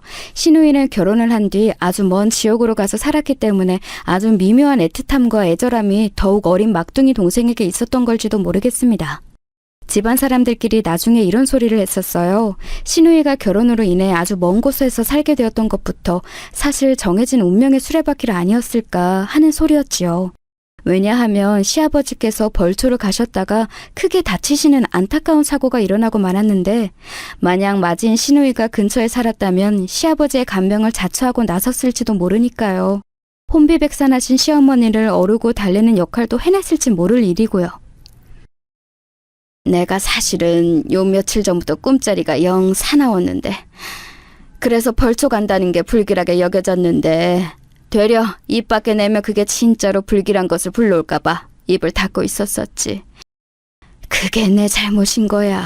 내가 말을 하지 않아서 이런 큰 사고가 났으니 이걸 어쩌면 좋아? 어머님, 자꾸 자책하지 마세요. 일어나는 일은 어떻게든 일어나기 마련이라고 하잖아요. 그리고 일어난 일은 이미 일어났으니 바꿀 수도 없는 것이고요. 입원하신 아버님보다도 어머니께서 더 식사를 안 하시면 어떡해요. 뭐라도 좀 드시고 맑은 기운을 찾으세요. 제가 미력 하나마나 시어머니를 진정시키려고 했네요. 나중에 알고 보니 시어머니께서는 유년 시절에 2번이나 인명사고를 목격하신 바 있다고 하셨어요. 그래서 그런 정신적 트라우마를 안고 계신 분이셨기에 유독 이런 사고에 예민하셨던 것이지요. 말씀드렸다시피 사춘기 도련님은 이때 한창 관심이나 애정 어린 돌봄이 무척 필요하던 시기였습니다. 그런 때에 시아버지께서 크게 다치셨고 시어머니께서는 심신이 미약해지셨으며 간호에 매달리게 되셨으니 집안의 어린 눅둥이 자식은 약간 방치되는 분위기였어요. 아무래도 나이가 있으신 시부모님 2분이 감당하시기에는 중학생 아들의 방황이 너무 거칠게 느껴졌을 테고요. 그때 제가 한 가지 결심을 하게 되었습니다. 몇 날 며칠을 고민하다가 내린 결정이었는데 남편이 난리가 났어요. 그건 아닌 것 같아. 당신이 이렇게 쉽게 자신만만하게 결정을 내릴 문제가 아니야. 제발 다시 생각해. 여보, 다른 식구들 앞에서는 그렇게 못 굴겠지만 내 앞에서만큼은 한 번쯤 솔직해줘봐. 여보야말로 나이 차이 많이 나는 어린 동생 직접 돌봐주고 싶다고 생각하고 있지? 그런데 매일 바쁜 회사 다니는 사람이니까 결국 아내인 내가 감당해야 될 몫이 되어버릴 테니까 나한테 미안해서 여태까지 그 소리를 입 밖에 못 내본 거잖아? 아니야? 내가 착각한 거라면 그렇다고 말을 해주든가. 다른 사람은 다 속여도 당신은 못 속이나 보다. 그래, 나 솔직히 내 동생 우리 집에서 같이 살았으면 좋겠다고 생각했어. 이제 부모님이 살뜰히 보살펴 주시기에는 무리라고 판단했으니까. 우리 집안 막둥이 엇나가지 않게 사랑으로 잘 보듬어주고 싶은 욕심도 있어. 그런데 당신 말대로 이게 당신의 몫이 되어버릴 게 뻔하니까. 그리고 내가 당신보다 여러모로 그런 면에서 부족한 사람이니까 차마 이런 욕심이 있다고 말을 할 수가 없었던 거야. 욕심은 어디까지나 욕심일 뿐 나는 당신이 그 어떤 배려나 희생을 해주지 않아도 된다고 생각해. 지금 당신 몸 상태부터 봐야지. 가만히 있어도 힘들 판국에 어떻게 어린 시동생까지 거두려고 들어? 안 될 일이야. 남편이 연신 한숨을 내쉬면서 고개를 저어댔지요. 남편 나이 26, 제 나이 25. 그 당시로 봐도 주변에서 일찍 결혼한다고 보았던 저희 부부였는데 그 이유는 사실 혼전 임신 때문이었습니다. 제 뱃속에는 아기가 있었어요. 그리고 저는 무탈이 보냈던 임신 초기를 지나자마자 갑자기 급격한 컨디션 난조를 겪는 임산부가 되었지요. 몸이 잘 붓는 건 예사였고 입덧을 특이하게 하였으며 확 졸음이 쏟아지는 기면증과 결코 잠에 들지 않는 불면증을 오갔습니다. 그렇기에 남편이 고개를 가로주었던 거예요. 하지만 저는 멀리 사는 데다가 도저히 이쪽 상황을 살펴줄 처지가 아닌 시누이를 대신한다는 마음도 아니었고 시부모님께 효도한다는 마음도 아니었으며 남편을 위해 제가 희생하겠다는 마음도 아니었습니다. 임신한 몸으로도 어린 시동생을 거두고자 했던 그 마음은 순전히 제 자신에게서 우러나온 진심이었어요. 이상하게 내 어린 시절과 겹쳐 보이는 건 어째서일까? 나만이 가지고 있었던 남들은 몰랐던 우울하고 정서적으로 예민하고 그랬던 내 예전 기질들이 떠올라. 저는 사실 도련님을 보면서 제 과거의 일부분을 겹쳐보고 있었습니다. 제가 20살 어린 나이부터 남편에게 의지를 하였던 것은 고단한 유년 시절을 보냈기 때문이었죠. 친정 부모님께서는 제가 어릴 때 이혼을 하셨어요. 다름 아닌 친정 아빠의 바람 때문이었습니다. 어렸을 적에 저는 이해를 하지 못했던 것 같아요. 왜 이혼이라는 걸 하신 건지. 그 이후에도 친정아빠는 저에게 종종 연락을 해오셨고 생일을 챙겨주셨기 때문에 두 분의 사이가 나쁜 것이 저와의 관계는 상관없는 게 아닌가 하는 의문까지 여러 생각이 겹쳐 있었죠. 그런데 친정 엄마의 마음이 병들어 있었어요. 바람을 피운 건 그 인간이고 잘못을 저지른 건 그 인간인데 나는 그 꼬라지가 역겹고 보기 싫어서 이혼을 한 것뿐인데 내가 왜 손해를 본 느낌일까? 내가 왜 이혼을 당한 기분이고 그 인간은 멀쩡히 잘 살고 있을까? 영선아, 우리 딸은 늘 내 편이지? 내가 더 좋지? 우리 영선이도 아빠만 잘못이 있고 엄마는 잘못이 없다고 생각하지? 엄마, 어제도 엊그제도 똑같이 그렇게 물어보셨잖아요. 저는 엄마의 잘못이 없다고 생각해요. 진짜예요. 그러니까 그만 물어보세요. 정말이야? 진심이야? 그런데 왜 아빠가 준 목걸이를 하고 다녀? 너 사실은 아빠 편이지. 그 인간하고 한패거리지? 어느 순간부터 친정 엄마께서는 정신이 완전히 무너지는 증상을 오락가락 겪으셨고 그럴 때마다 저는 무서운 추궁에 시달리며 얻어맞기도 했습니다. 저는 친정 아빠께 가고 싶었으나 그렇게 되면 친정 엄마께서 절망하실까봐 차마 그런 속내를 꺼내 보이지도 못했어요. 저는 그런 아이였어요. 그리고 친정 엄마께서는 절대 이혼을 당한 게 아니라 당당하게 바람난 남편을 버린 입장이라는 것임을 주장하고 싶어 하시면서 친인척들과 가까운 지인들에게 입버릇처럼 도울 일 있으면 말해라, 나는 여유 있다, 이런 식으로 말씀을 하기 시작하셨습니다. 그러다가 큰이모께서 정말로 친정엄마께 당신의 애들 좀 맡아달라고 하셨고 저는 제 사촌 동생들을 돌보면서 지내야 했어요. 실상 친정엄마께서 집에서 하시는 일은 없었고 전부 다 어린 제가 하기 시작한 지 오래였으니까요. 저는 한창 부모의 관심과 애정을 받아야 할 시기에 되려 저보다 어린 사촌 동생들을 돌보며 온갖 집안일을 다 해냈던 거예요. 들장미 소녀 캔디도 저보다 씩씩하지 못했을 겁니다. 정말 힘들고 고된 날들이었는데 속은 나날이 문드러졌는데 점차 오히려 저는 그런 말을 입 밖으로 못 내는 아이로 성장하게 되었어요. 마치 착하게 굴어야 한다는 강박에 시달리는 착한 아이 증후군에 걸린 환자처럼 말이죠. 친정엄마를 힘들게 만들면 안 된다고 생각했어요. 그러면 저는 친정아빠처럼 잘못을 저지른 사람이 되는 거라고 여겼거든요. 그런 나날을 버티며 성장한 저는 내면의 깊은 우울의 바다를 감추고 있는 사람이었는데 이상하게 저는 도련님에게서 저를 겹쳐보았어요. 신기한 일이지요. 저하고 도련님은 환경이 달랐으니까요. 하지만 본능적으로 도련님에게는 아무도 모르는 자기만의 우울이 있다는 것을 저는 알았습니다. 동료이기에 감지해낼 수 있었던 것 같아요. 도련님은 금세 저희 집에서 사는 일상에 적응을 하셨어요. 솔직히 그전보다 훨씬 편해 보이는 얼굴이었습니다. 아마 제가 자기의 마음을 잘 알아주기 때문에 그것을 눈치채고 도련님도 편하게 마음을 먹기로 한 듯 싶었네요. 저는 무사히 첫째 딸을 출산하였는데 도련님이 정말로 저희 딸을 잘 챙기며 잘해주었어요. 나이 차이 많이 나는 남매라면 저도 해당되니까요. 뭔가 익숙한 그림이에요. 진짜 제 친여동생처럼 느껴지는데 그러면 안 되는 거겠죠? 저는 저희 딸을 귀여워해주는 도련님이 참 귀여웠네요. 저는 도련님을 어느새 내 큰아들이다 이렇게 생각하며 살뜰히 돌보고 있었기에 딸이랑은 둘이서 남매가 되어도 상관없다고 생각했어요. 제 생각을 읽은 도련님은 그 후로 저희 딸이랑 더욱 재미있게 잘 지냈죠. 도련님은 세심하고 예민하고 또한 섬세한 사람이었어요. 남자로서는 드문 유형인데 도련님은 이성적이기보다는 감성적이었습니다. 그래서 힘들어할 때도 있었지만 제가 그 곁에서 잘 살펴봐 주었어요. 저 같은 사람만이 이해해줄 수 있는 공감대가 있었죠. 도련님은 대학 졸업을 하고 나서야 독립을 했습니다. 제가 10년 넘게 데리고 있었던 거네요. 시원섭섭했고 도련님이 멋진 사회인으로 잘 살길 기도했어요.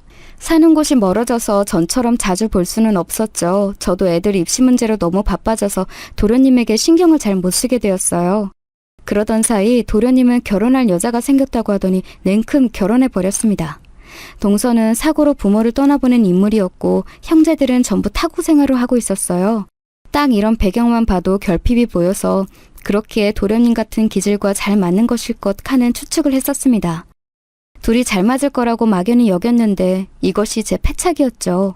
이제 결혼도 한 도련님에게 신경을 기울이는 것은 간섭하는 것으로 보일 여지가 있을까봐 참고 살았던 것 역시도 크나큰 패착이었습니다. 어느 날 비부가 날아들어왔어요. 도저히 믿기 힘든 그 연락을 받은 것은 그날따라 일찍 잠들기 위해서 침대에 누워있던 남편이었어요. 그 옆에서 저는 얼굴에 팩을 붙이고 있었죠. 여느 때와 다름없는 평온한 일상이었던 거예요.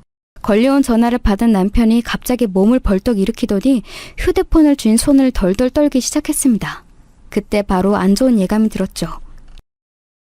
당신 왜 그래? 무슨 전화였길래 그래? 순식간에 넋이 나가버렸잖아. 대체 무슨 일이야? 이게 믿어져? 나는 안 믿어져.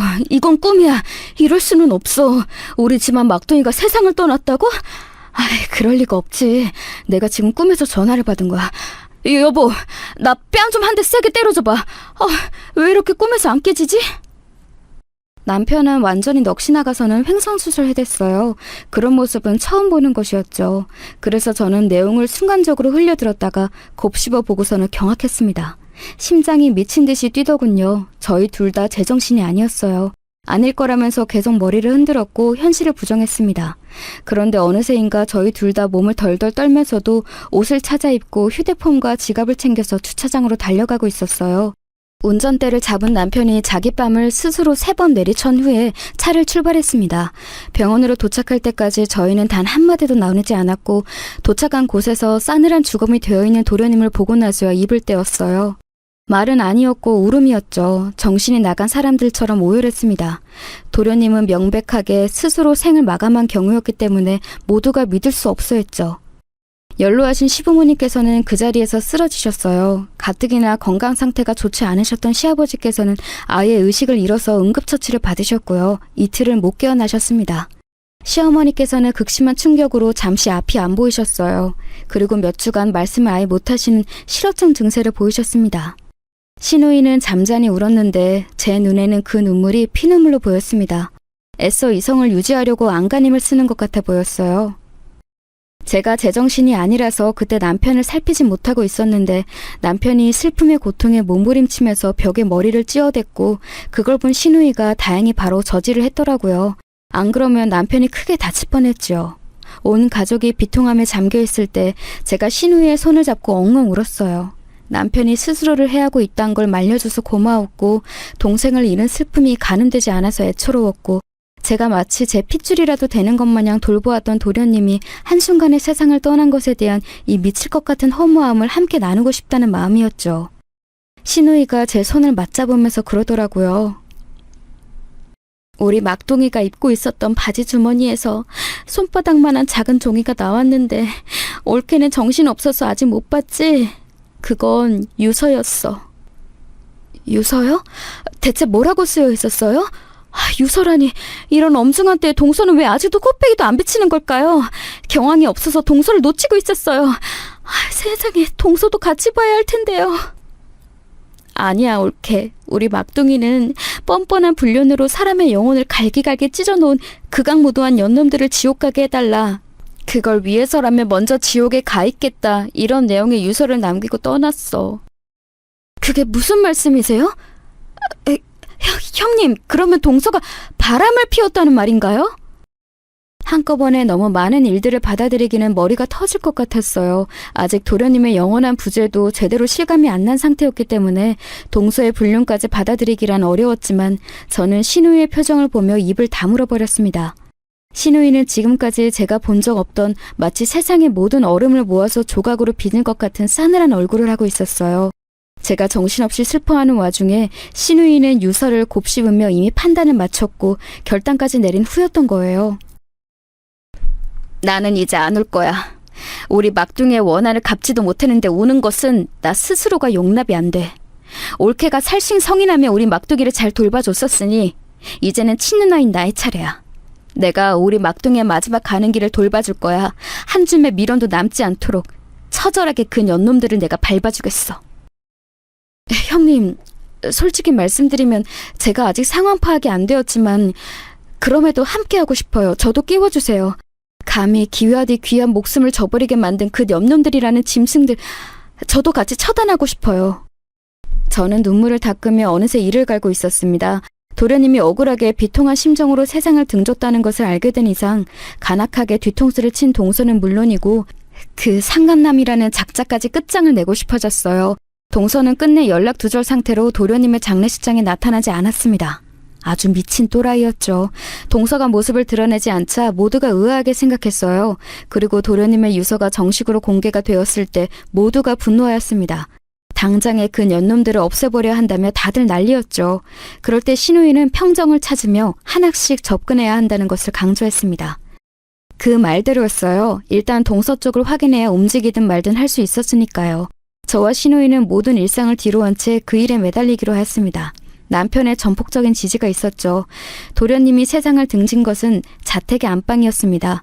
그리고 최초 발견자이자 신고자는 근방의 남자 부동산 사장님이셨어요. 그 집이 얼마 전 매물로 나와 있었기 때문에 손님들에게 보여주실 집 내부 사진을 추가로 찍으려고 방문하셨다가 광경을 보신 거였죠. 저는 신우이와 함께 그 부동산 사장님을 찾아뵈었다가 뜻밖의 이야기들을 쭉 들을 수 있었어요. 그 집이 전세 대출로 신혼부부들이 쭉 살던 집이고 인기가 좋아서 나는 그런 집을 왜 내놓나 싶었어요.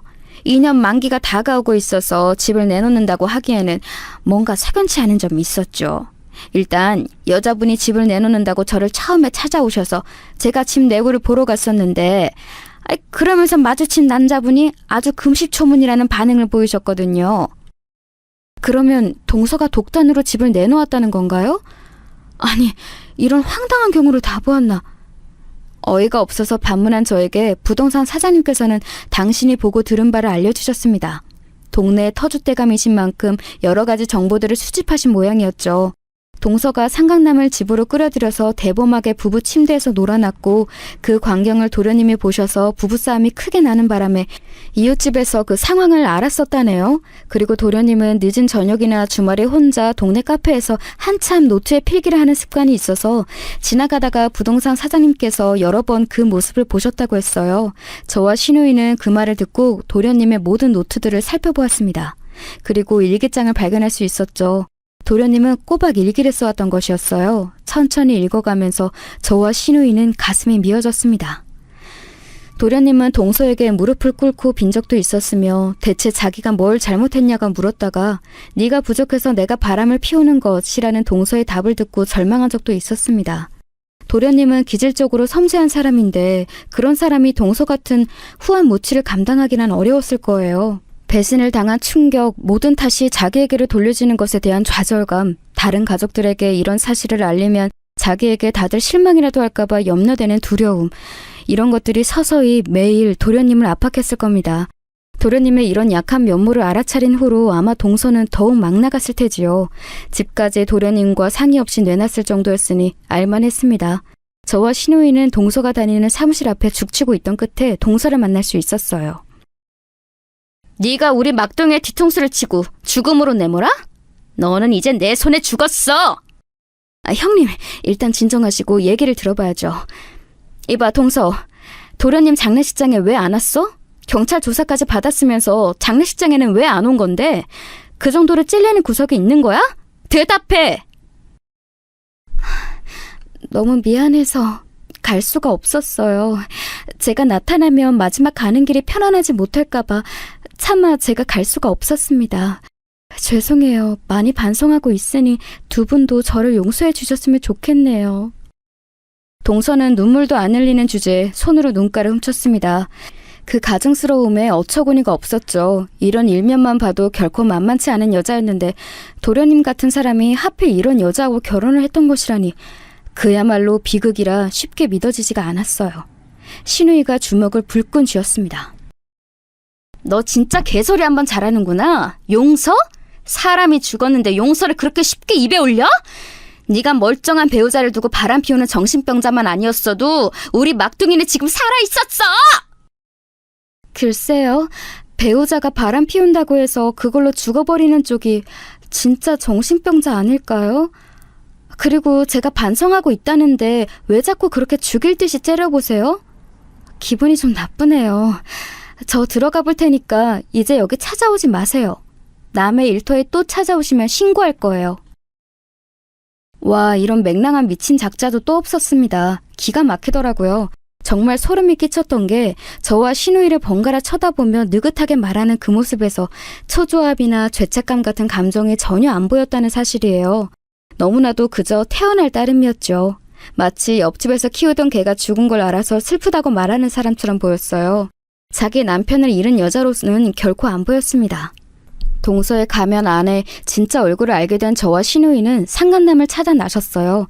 그냥 평범한 회사나 다니고 있던 사람이라서 되려 소름이 끼쳤습니다. 결혼은 아직이었고 나이는 도련님보다 2살 아래였어요. 멀쩡하게 평범하게 생긴 사람인데 유부녀와 놀아다니다니 겉모습은 믿을 게 못 되더군요.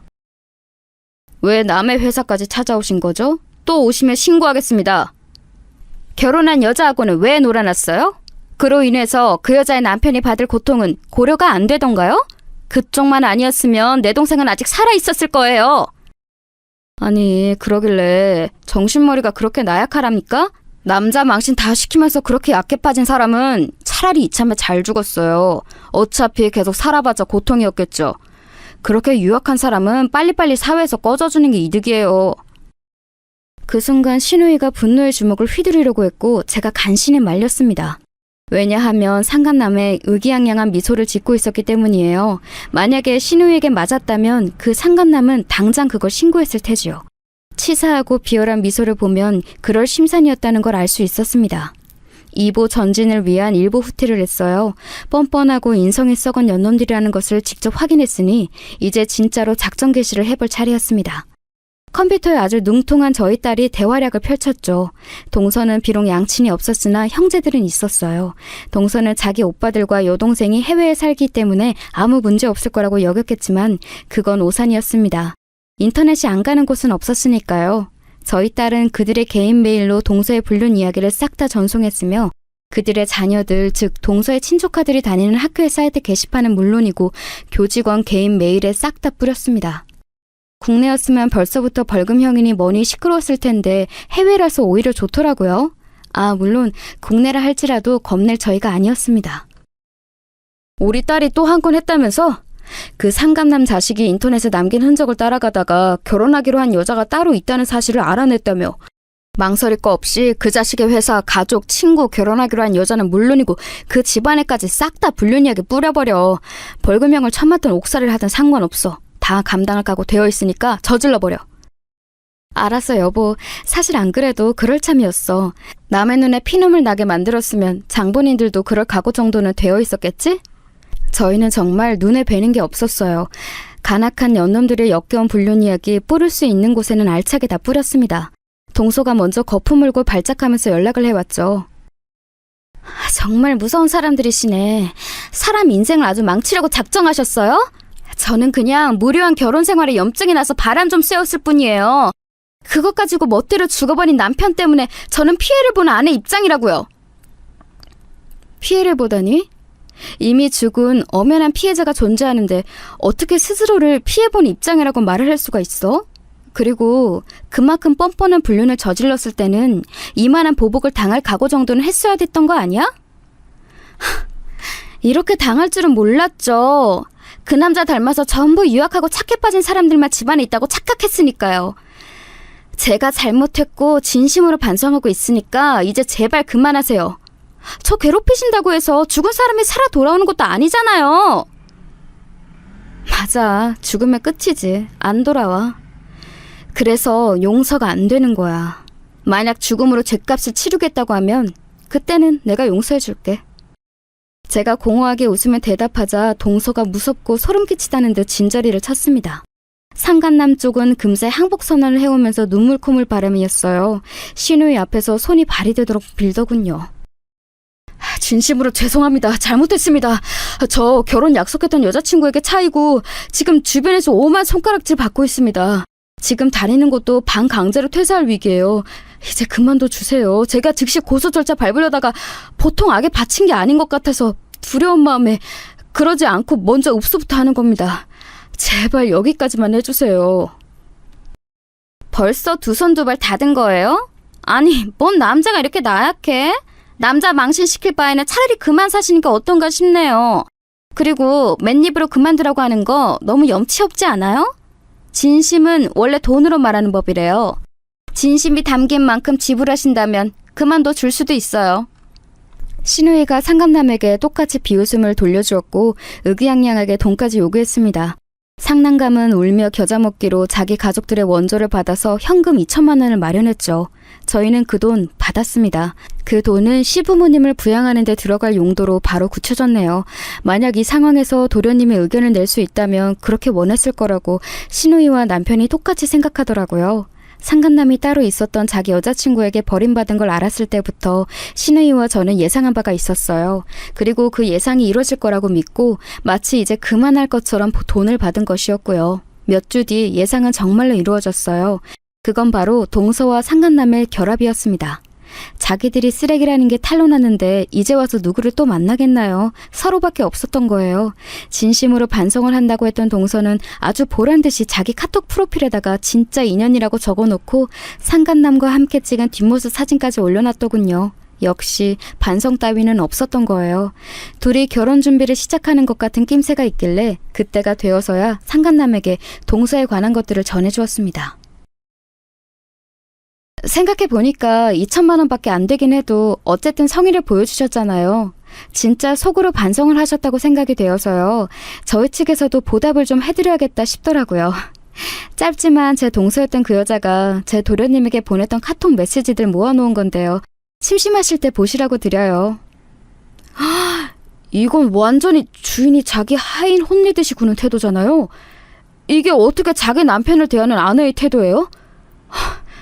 이런 여자였더니 이제야 그 사람이 왜 그렇게 정신적으로 무너지면서 극단적인 선택에까지 이르렀는지 조금은 이해가 갈 것 같네. 상간남은 식은땀까지 흘러대며 파리해진 안색으로 제가 준비한 출력물들을 넘겨보았어요. 동서와 도련님이 나눈 카톡 대화방을 살펴보면 항상 동서는 매사의 모든 탓을 도련님에게 돌렸습니다. 꼭 결말을 네가 잘못했다, 너 때문이다 이렇게 도련님에게 책임을 전가하는 것으로 매듭 짓더군요.